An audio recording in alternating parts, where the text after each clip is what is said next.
What a coincidence that a particular boat, 2,000 years old, would wash mysteriously to shore 2,000 years later. This is kind of a special upload.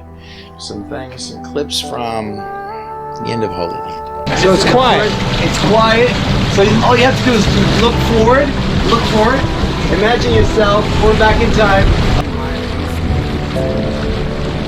I talk to you about something, just if you have time.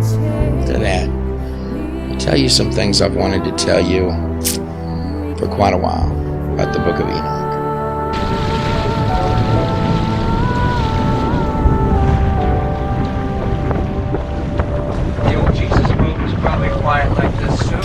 And as we travel back in time, that's the Sea of Galilee and Tiberias, in that sunset in the background. I'm quoting you the words of Paul. I'm Trey Smith, a servant of the King, Yahushua HaMashiach. If I were to speak in the tongues of angels and men, but have not love, then I am only a clanging gong or ringing chime. Special thanks to Michael Donner, Mattia Capelli. If I have the gifts of prophecy and have all knowledge, understanding all mysteries and fathoming all things, having even the faith as to move mountains, but have not love, then I am nothing. And of course, very, very special thanks to my good friend Rick Derringer, Anthony Meyer, and we see through the glass darkly. But a time shall come, we shall see him face to face. This next song, as we look into the horizon of Tiberias, the waters where Jesus walked, it's by my friend, the music is written by my friend, Trevor Demir.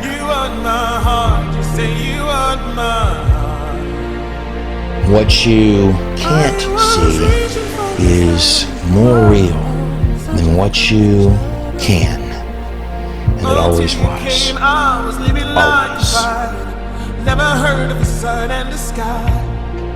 I pray right now a special blessing on everyone watching this video. I pray that there be angels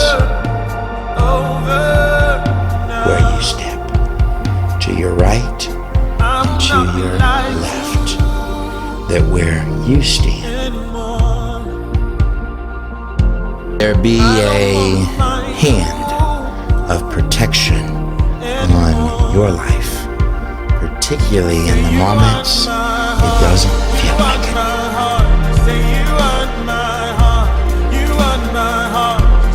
More than this, that your very footsteps in this place be guided.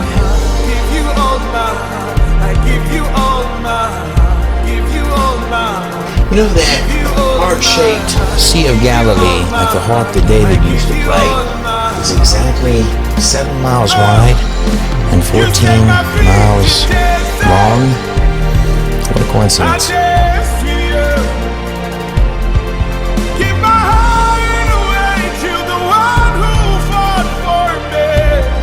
But more than all of this, I pray right now that you be sealed, that you will see the glory of God, and that in that hour you will be sealed in righteousness. Those are big words. You tore the bag that was on my head. I don't have to hold my breath. I am breathing again. You tore the bag that was on my head. All I don't praise, have to all hold glory, my breath. and all honor for these videos goes and belongs to the King of Glory, my King, Yahushua HaMashiach, Jesus Christ. This is where the stone was rolled away? Yes. And these three things remain: faith, hope, and love. And the greatest of these is love. That was Paul from 1 Corinthians 13. God bless every last one of you on the other side of this screen.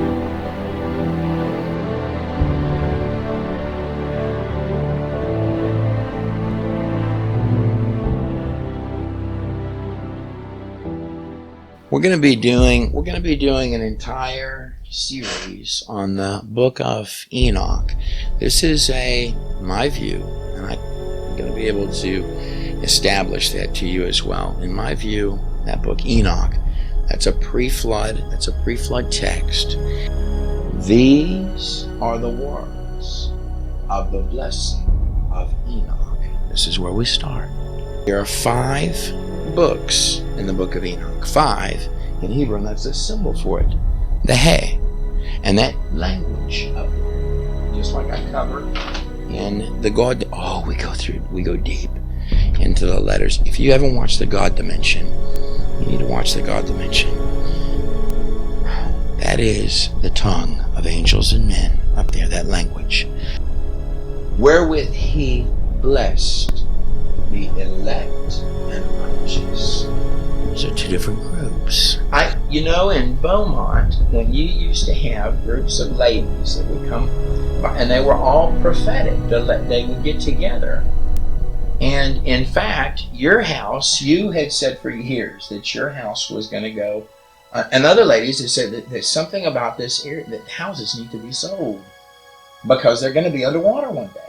The He, the Hebrew He, 5 is God's number of grace. That's how many sections, how many distinct sections there are in Enoch's book. Each section has a meaning. And many times I did put my house up for sale, but it would never sell. For years it would never sell. And then, because you'd have it up for sale, and the reason you were selling it is because you believed that it would be underwater one day. Yes, and I was believing that I was supposed to move north. I knew I was supposed to move north into the Ozark The Lord told area. you this. Yes. That is both a phonetic and a pictographic language. All of your languages today are either phonetic, like English, where the words can change. I can say, that's cool. And does that mean it was cold? Or does that mean that it was something cool? I could say, oh, that's wicked. Well, does that mean it was evil? Or does that mean it was... So the words can morph and their meanings can morph. That can't happen with Hebrew. Finally, that house did sell. And I feel bad for the people that bought it, because not long after it sold, your house that you knew was going to, the Lord said it's going to be underwater. It wouldn't sell for years, and then finally it did right afterwards. It was completely underwater. That's phonetic, or the languages are pictographic. Most of those are dead, like Egyptian. Hebrew, ancient Hebrew, is both, and each letter equals a number. There are 22 of them. So if you see 1111 on your clocks, this would definitely be the journey for you. And I was just amazed when I went down there and looked after the flooding, how devastated places were. And the Lord had told you, again, I feel sort of bad for whoever, but it was at the end, and the house finally sold. Yes. And then it was underwater. This is right when the fallen angels are asking Enoch, a little bitty man. God says, I use the weak things with which I bind the strong. I use the foolish things with which I confound the wise. God tells those fallen angels, he says, you think you had secrets.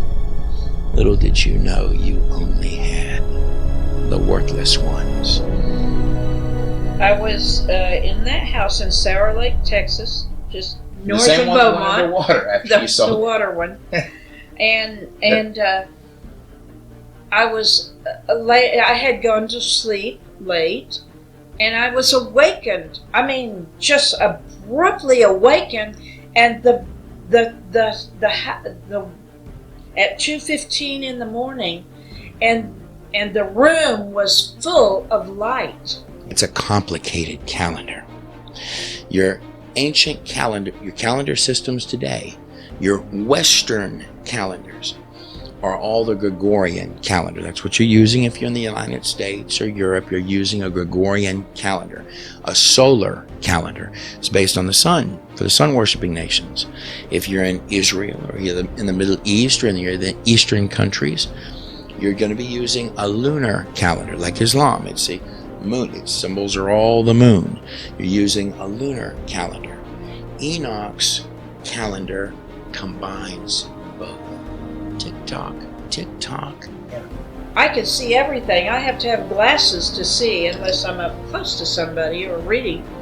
I don't need glasses. But I saw a man standing about 2/3 down at the side of the bed, and he was in white, and he had a white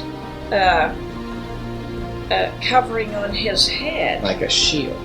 The entire sky is a big clock, tick-tock, tick-tock, counting down to something. All of your ancient cultures, all of them, from the guy out there in the back of the bush, all the way to your major empires, were paying attention to stars. They all had witchy people. And their zodiacs, and I don't care whether it's the Chinese, or whether it's ones that you find here in the Western world, those constellations, the 12 of them. And it was as though he was bowed praying, and I was in shock and amazement because it was so unexpected, and I couldn't speak, I couldn't move, but I was just praying in the spirit within me. Those constellations, the 12 of them, are telling the biblical story. You begin with Virgo, this guy right here, and we're going to go this way. Virgo is the virgin. You start with Virgo the virgin, and you come around full circle to your ending, Leo the lion. You are passing through, just like there are 12 tribes in Israel, or 12 disciples of Jesus. You are moving through those constellations a month at a time. Each constellation, just like each tribe of Israel, had its own strengths and its own weaknesses. But Donna Harrelson called you, the same lady that said, Lord says, she called you the next day and she said, it was Jesus who was there. Your mother. She said, definitely, that was Jesus. Yeah, but she called you and said this was Jesus. And so now later in that same night, go ahead with your story. Exactly 1 hour later, because I could see the clock even though I couldn't move,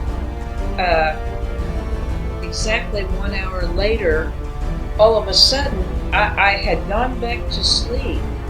It was almost like I was put back to sleep. Each constellation, just like each tribe of Israel, had its own strengths and its own weaknesses.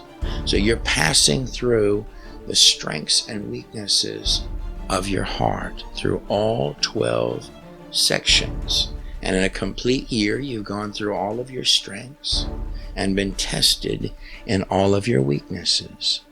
I awoke abruptly with the room totally bright again. And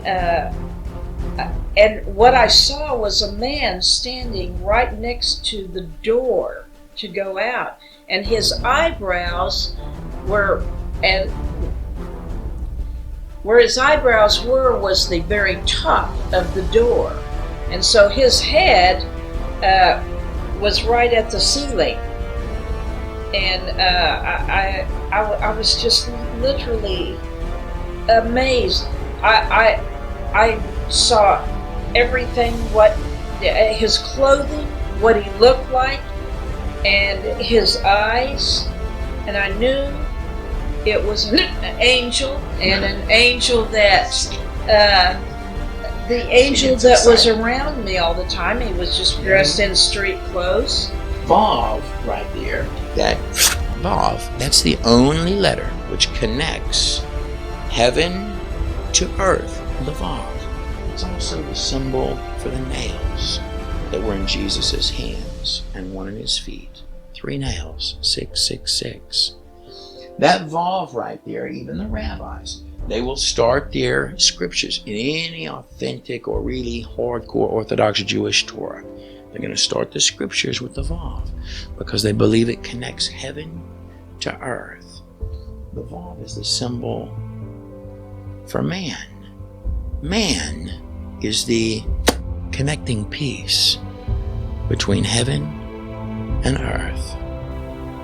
These prophetic things for your whole life. But in that house, Jesus appeared to you in the house. You get a shake in your spirit. She gets a shake whenever the Lord, like the Holy Spirit. What are the shakes that you do? Well, actually, it's a jerk, and so maybe I'm just a jerk for Jesus. JJ. But it's a jerk. It's a shock in the spirit. And I just know that I need to pay attention at that point.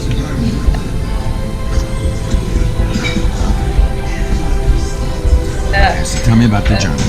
This happened.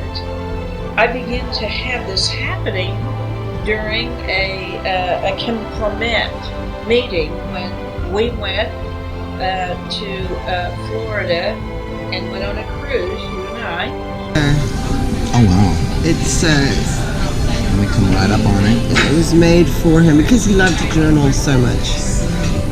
I have a hope chest full of his journals, and it says the Book of Kim, and then This is the history, largely on VHS tapes. Stacks of old VHS tapes. The history of this place. Written in the prophet, that all of the other prophets, many of them, a lot of really nice guys. one of his, I can't believe you did that. I don't care. this is one of his journals from 2004. Okay. Yeah. He had a beautiful handwriting, Very beautiful. very distinct handwriting, and he was writing about the elections. I'm the #1 prophet. A lot of guys say these sort of bold statements about themselves. I can tell you that a lot of those same type of people were the people that were students of Kim. They wish they could have just even been near Kim, longed to be near him. None of them had what Kim had. None of them. And Kim was a humble man. George W. Bush. This particular. Can you read it? October, I received news that I was invited to meet President George W. Bush in Phoenix, Arizona. I was in Nashville at the time. I immediately responded and informed them that I had a word for him. But you were healed of cancer. Yeah. You were given 3 months to live. There's another 3.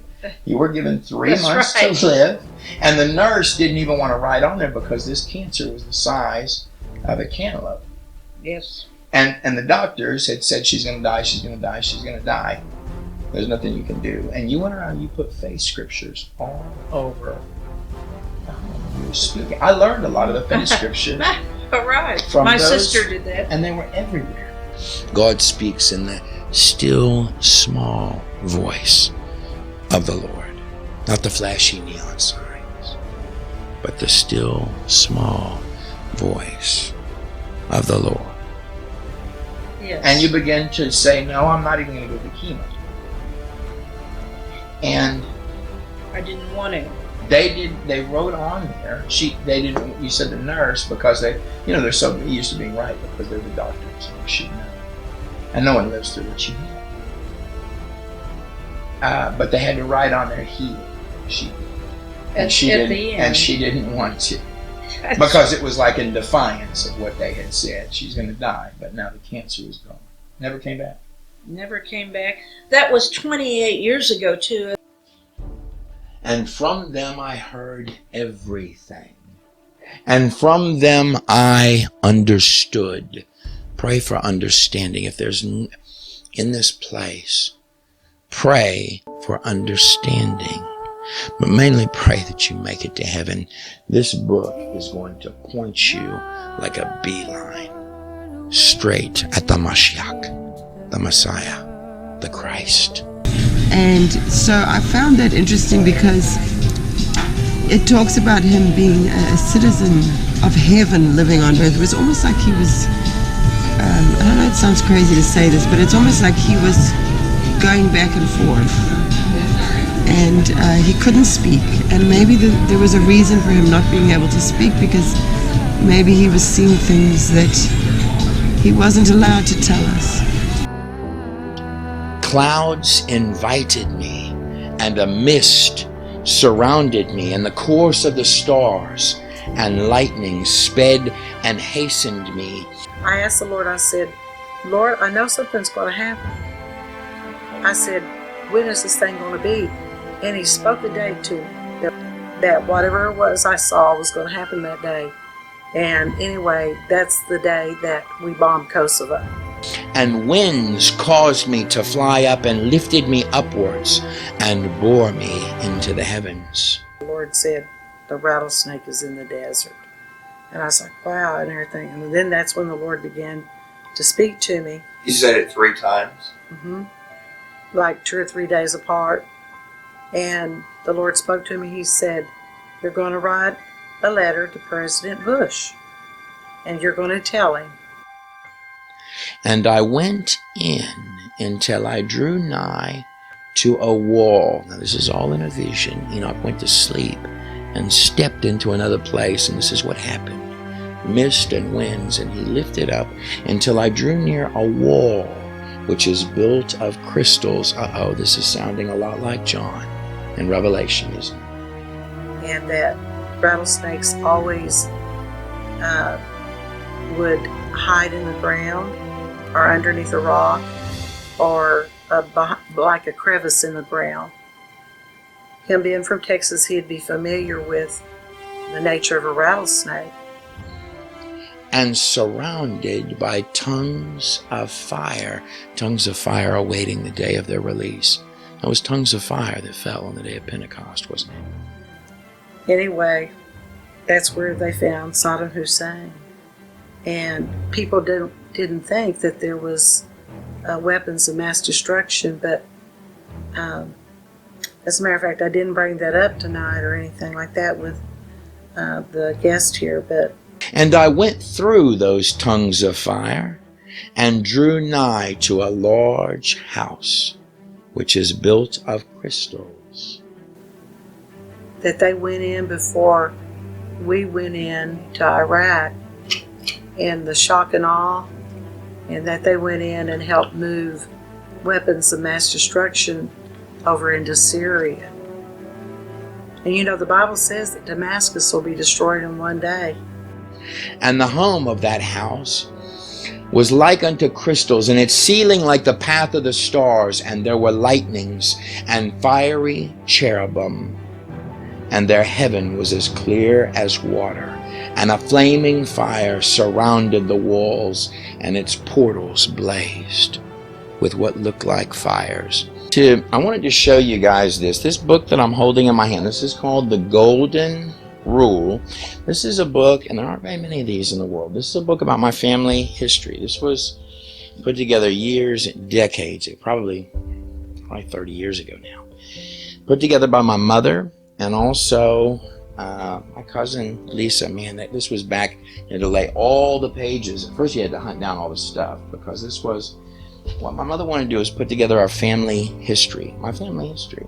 That's what I look like right down there. That's the picture of me. This is my mother and father. So my dad is where I get the Smith from, and my name. My dad had 2 PhDs. He actually worked one summer over at Area 51. That was always a running joke in the family. He worked, and it was true though, he worked at Area 51, whose eyes were opened by God, saw a vision of the Holy One in the heavens, which the angels, this is a story about angels. My grandfather, Father Rule, he was an Assemblies of God pastor for all of his life. They did these kids crusades. These were large kids crusades that they did. I'm going to hold this up to the screen a little bit so you can kind of see the kids crusades. I'll go to places in Colorado and churches, and I'll still remember Homer and Doris Rule, Assemblies of God pastors that did the kids crusades. I, Enoch, look how he declares himself. I, Enoch, a righteous man. He affiliates himself with the righteous, whose eyes were opened by God. He worked over at Los Alamos Labs. That's where the atom bomb was developed. I had a stellar offer with Computer Sciences Corporation, who's now second only to Microsoft. And I was going to be managing, I think, a group of like 20 PhD mathematicians. So that was going to be in Virginia Beach. And so I didn't want any of these jobs, actually. And from them I heard everything. And from them, the angels, I understood as I saw. These were God's angels. And so I'm driving back down the street, and I don't think I'd ever been on that street before.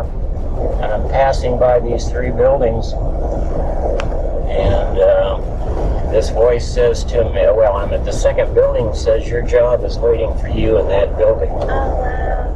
And so what I did about that was a U-turn in the middle of the street.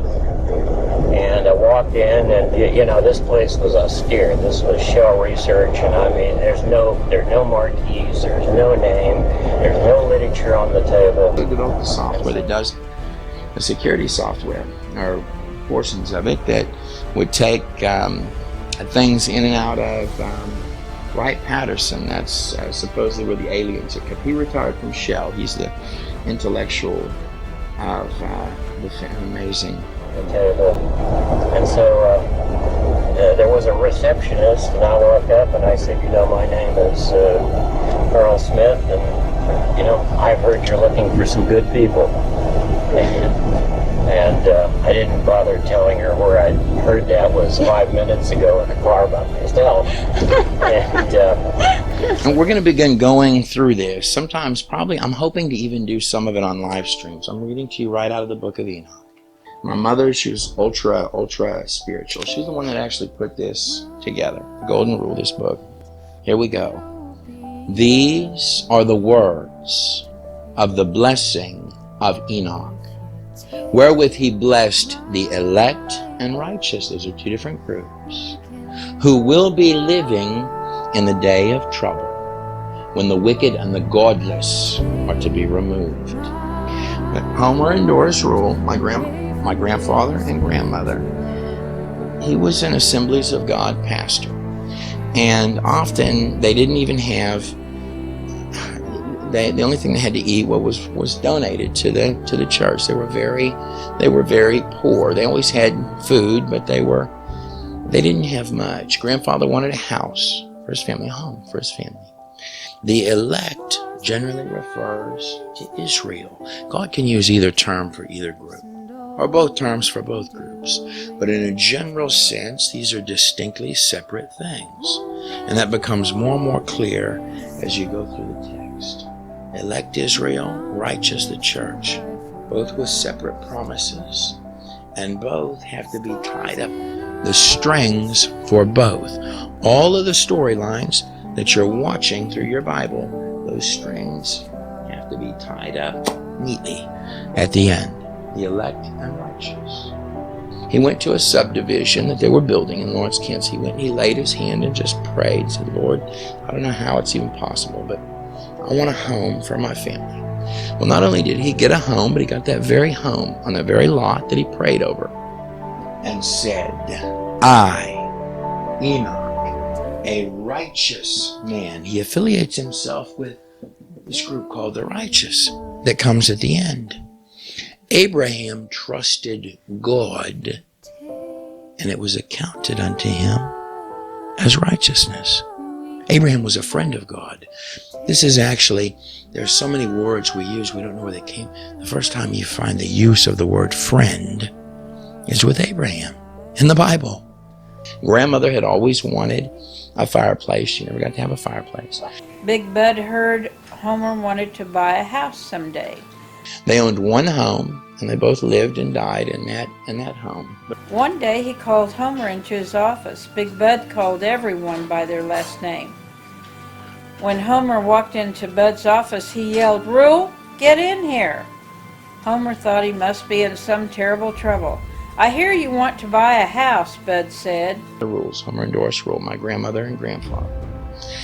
Well, that address was 1618 West Terrace in Lawrence, Kansas. That was the address of that lot that he prayed over. Homer shifted his feet a little, then looked Bud in the eye and said, I sure do.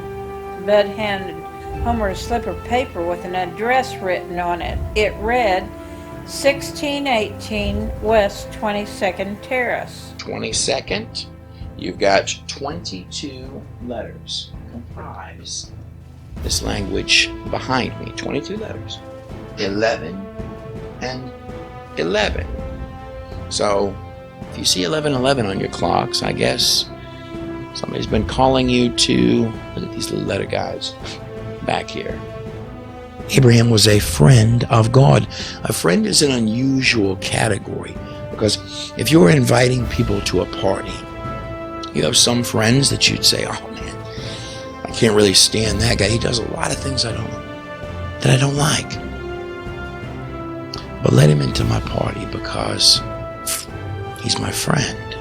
See, a friend is different than did you meet all the standards or the rules. Conversely, you could have done all of the rules and had all of your little check boxes. You could have been prim and proper. You could have even been somebody that the host really liked, but you never took the time to get to know the guy throwing the party. And you show up at the door late.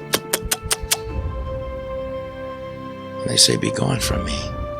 I never knew you. I don't know who you are. You're not welcome. Had you taken the time an hour before, you'd walk right in the door.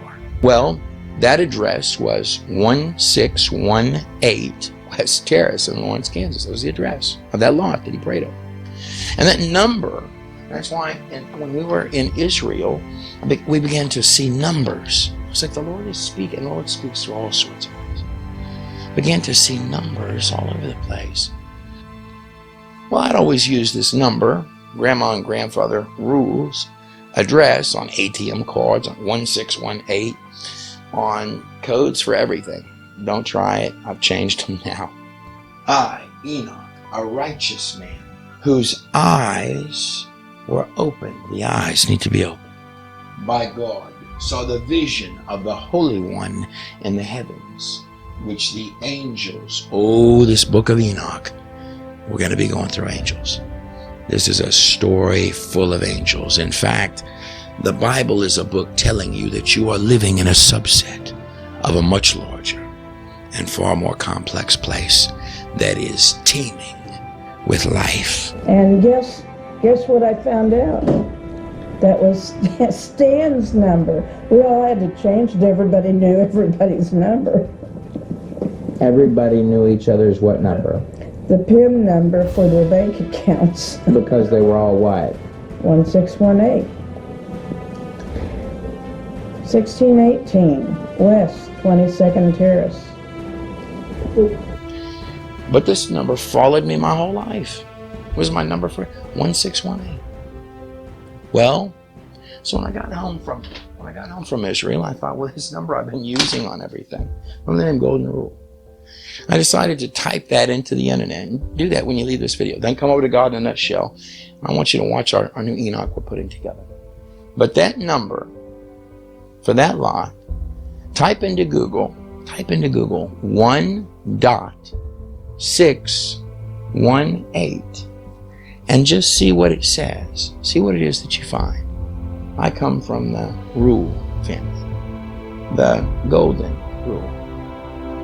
But not for this generation, not for Enoch's generation, but for a remote one, the last generation of this age, your generation. 1.618. Type it into Google. This book pops up just a touch before the Mashiach, Messiah, the Christ arrives each time. And I found all 3 prophecies this morning. We're going to Israel. So Greg said he says that's I've just a never been. confirmation. I'm going. That's a confirmation. I've never been. We have to be there. If we miss it, we're in trouble. And in this prophecy it says, for in Turkey and Iraq and in Israel there shall be discoveries come out of the earth that shall prove over and over and over the creator of the universe, whom they have said does not exist. I will show myself not only in the church or through the church, but outside of the walls of the church. And I will place these preachers of a new kind in science. The fight for Israel. What happens? What did you find out this morning happens in Israel on that date? The U.S. Embassy is moving to Israel. How? In May. Right. On that exact They date. just announced it, and the security detail has been clarified today. What's the date today? The date today is February 23rd. February 23rd, But he saw that on May 18th. He saw this on May 19th, May 19th. 2013, in his garden. And God says this discovery will bring a moment and a period of great revival in Jerusalem and in Israel, says the Spirit of the living God. Rejoice, for this is his day. This is your day of freedom, says the Lord. This is your day of freedom. What's today's date? On May 23rd. 19th, 2013, in his garden, he spoke, Kim spoke about, he said he had a very clear vision about the year 2018 yesterday, which was the 18th. When I was in my garden, the Lord said to me that on the 18th day of May 2018, Israel was going to experience something of a great freedom and peace for a while, and that we are to be there in May on the 18th. I didn't realize then at the time while I was praying that it was actually the 70th anniversary. I may have known it, but I didn't think about it when the Lord spoke to me yesterday. 2013. And then after that, in May 2nd, and then 2 years later, 2 years later, May 2nd, 2015, he says, he didn't actually, it was his last one, he talked about the 70th anniversary. It was clear that he said, we must do a massive gathering in 2018. We'll do something before that, but he said to me, I want you to fast like you never have before. And he gave me some instructions for 5 years until the year 2018 on the 18th day of May. Then he said something to me about China. America, he says America and Israel needs to be friends again and be united. And now actually America is going to be united with Israel as the capital. Yes, by moving it. By moving it there. So now America's Jerusalem finally as the recognizing. capital. And he says America and Jerusalem will be friends. And he gave the date. And he gave the date. And he gave the May 18, 2018. Thanks, Dad. 5 years in advance, he gave 5 the years, date. but he did it that this twice. would He did occur. it 2013 and he did it in 2015. Oh, we're gonna go on TV and that for this. Okay. Yeah. Trey can show us the way to sneak in. You're gonna be there, gathering. Yeah. You should actually find out from God TV if you can go stand on the top there. Jay, and do you a better whole come. thing. It's gonna be exciting. I would love to come. You should. Where Miranda Bring your can camera play, and bring you your can see the drone. whole of Israel My there, husband's and you coming, can he'll bring check his it drone. out. That's TV. Is that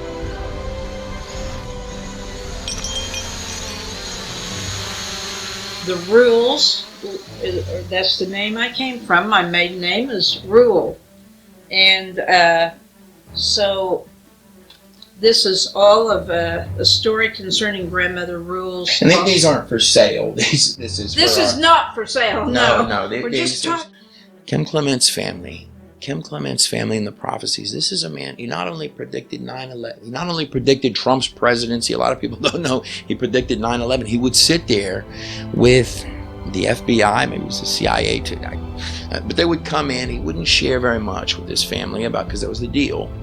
What they were talking about, they called this Project Starlight or Stargate. We're angling to deliver you more and more stuff on a regular basis. We're going to start with the Book of Enoch.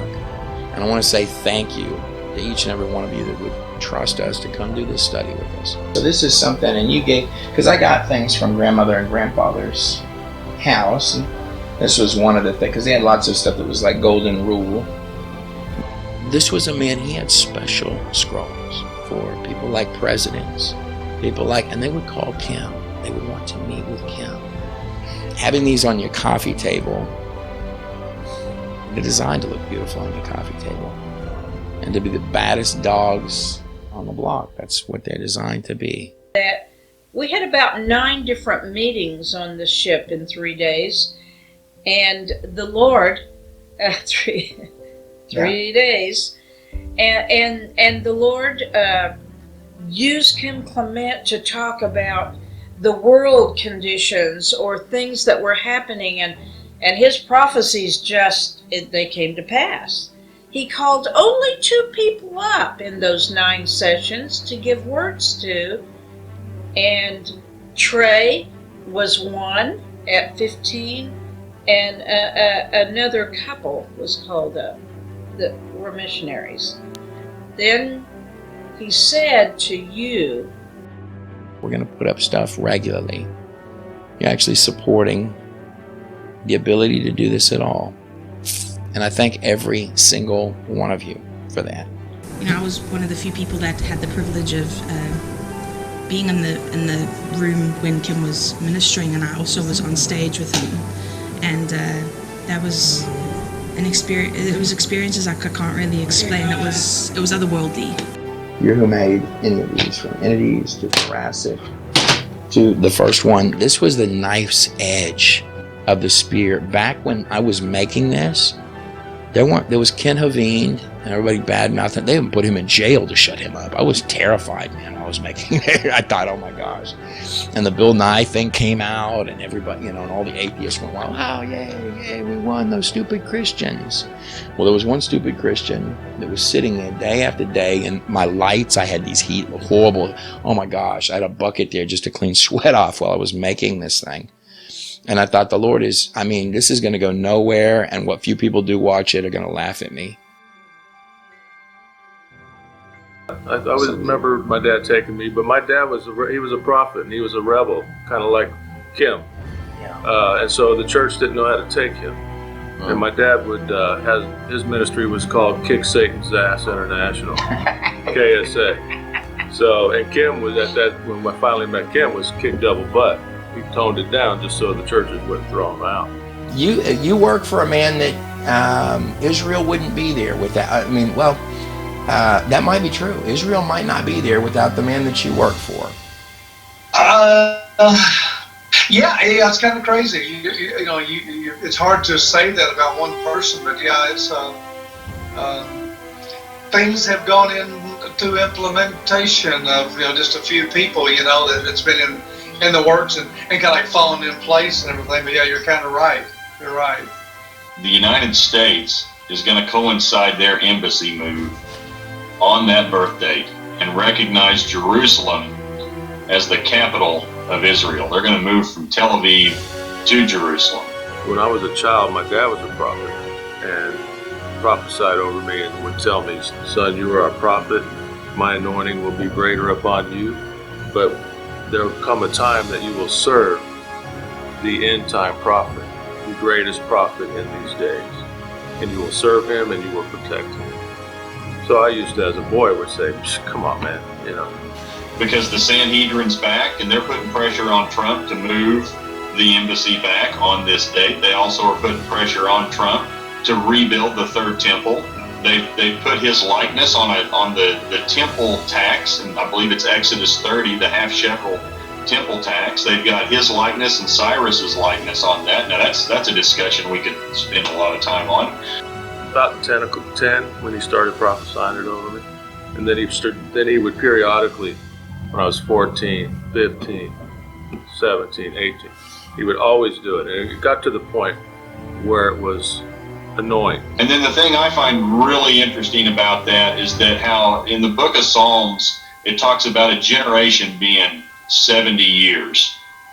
And so we are literally moving into a generation of Israel being a country reborn.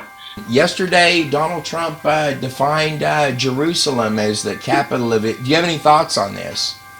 It should have been implemented by 3 other presidents, and they didn't have the guts to do it. And he's just, you know what everybody's surprised at is the fact that they're going, oh no, I can't believe he did this. I'm like, well, he said that during his campaign.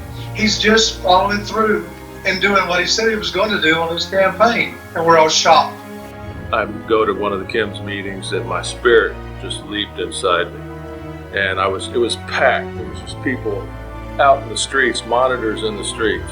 And I was up against the back wall of the stage, and Kim came across the stage, leaned over all the people. I was in the back, and said, "Let's go kick Satan's ass together." And when he did, my spirit leaped inside, right? You're like, oh, wait a minute, that couldn't have been spiritual, right? He said a cuss word, you know. No, it was very, very prophetic for what was to come. Yeah. So this particular night, he had not met me yet, but we all went out to dinner. It was about 8 or 9 of us, some of his team, Miranda. And it was just neat to see somebody actually really be real. He was the first person that I saw that could be under the extreme anointing and then just not be religious. I grew up in a very religious background, and so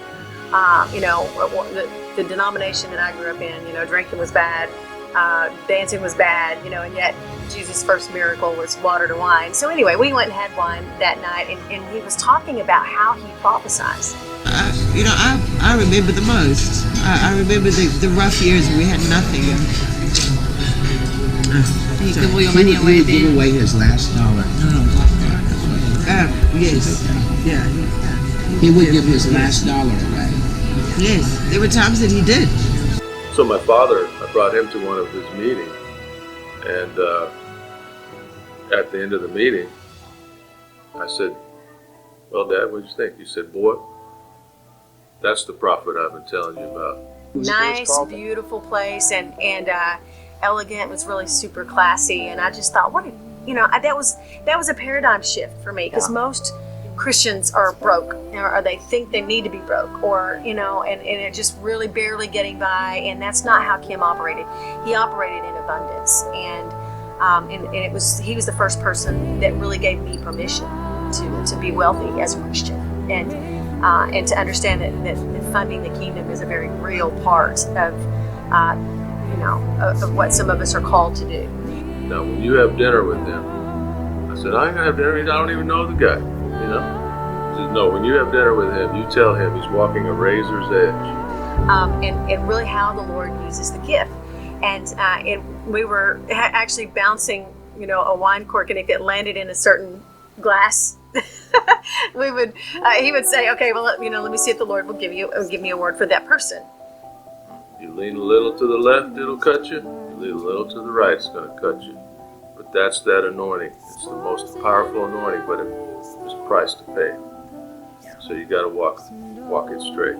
How would you describe that you were there with Kim? In the end, presidents would call your husband. Yes. A lot. And when I showed up with all the tools and his books and everything, he grabbed one of the books and he wrote, "To Savannah, God whispered your names in me. Keep singing." Yeah. He would have hardly any money, and God would say, give it away. And he would do it. He was obedient. He would give things to people and hide in the bushes. Yes. Talk about that for a second. He was young. It was still when he was young in ministry, and he didn't have any money. But he would find out there was a family in need, and he would go and buy groceries. He would leave them at the door. He would knock at the door, and then he would run away and hide in the bushes, and then see their reaction to open the door and see they had groceries. And it wasn't about him getting any credit for it, because he wanted them to know that it was God giving it to them. The fact that God whispered my daughter's name to Kim and told her to keep singing was very special. How would Kim hear from the Lord? How would you describe it? You asked him for the lottery numbers. I asked him for the lottery numbers a number of times. It doesn't work like that. Whatever God wants to say just comes to him. It just gets downloaded. And in the music, this was like a tune. Yes. Is where you talk about the fallen angels, the history of demons, and there's things in there. The history of demons. The history of how these things even exist. The dimension that runs side by side with this one that you're in. That's just chapter 1. That's just where we start. That's in fact the backdrop to what it's about. The Lord wants you to know everything. Now when you're reading the book of Revelation, and John is telling you about the throne of God, and he goes in and there's a sea of glass where the 24 elders are sitting on their thrones. Well, gee, George, that reads an awful lot like Store number 1, Kimmer, Wyoming, established 1902, James Cash Penny. And its portals blazed with what looked like fires. We're going to be going through and looking at the symbolisms of all of this. It all has a meaning.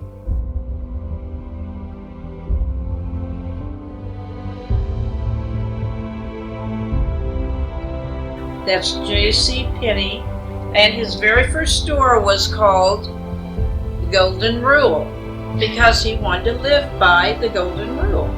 Do unto others as you would have them do unto you. Talk to me, Mother, talk to me about, because these were the golden rule. Grandfather and grandmother, they were assemblies of God pastors.